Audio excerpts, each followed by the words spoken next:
امریکی صدر Donald Trump نے اسرائیلی وزیر اعظم نیتن یاہو کے ساتھ مشترکہ پریس کانفرنس میں اعلان کیا کہ امریکہ غزہ کی پٹی کا کنٹرول سنبھالنے کا ارادہ رکھتا ہے۔ انہوں نے تجویز پیش کی کہ غزہ کے تقریباً 20 لاکھ فلسطینی باشندوں کو مصر، اردن یا دیگر عرب ممالک میں مستقل طور پر آباد کیا جائے تاکہ غزہ کی تعمیر ناممکن ہو سکے۔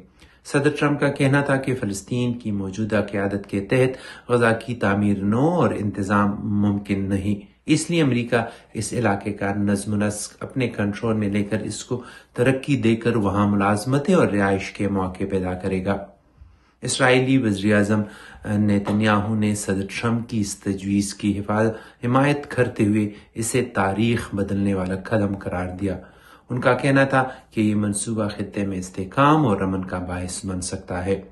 تاہم فلسطینی مزاحمتی تنظیم حماس نے اس منصوبے کو سختی سے مسترد کرتے ہوئے اسے فلسطینیوں کے حقوق کی خلاف ورزی اور جبری بے دخلی قرار دیا۔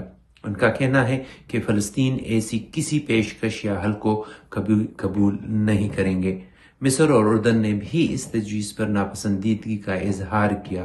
مصری اور اردنی حکام نے فلسطینیوں کی اپنی علاقوں میں مستقل آباد کاری کی مخالفت کرتے ہوئے کہا کہ یہ اقدام ناقابل قبول ہے۔ جب ایک صحافی نے صدر ٹرمپ سے سوال کیا کہ غزہ کا کنٹرول اور تعمیر نو کیسے ممکن ہے، تو ان کا کہنا تھا کہ امریکہ بین الاقوامی برادری کے ساتھ مل کر غزہ کو ایک عالمی معیار کی جگہ میں تبدیل کرے گا جہاں دنیا بھر کے لوگ رہ سکیں گے۔ صدر ٹرمپ کا کہنا تھا کہ اگر ضرورت پڑی تو امریکی فوجی دستے بھی غزہ میں تعینات کیے جا سکتے ہیں۔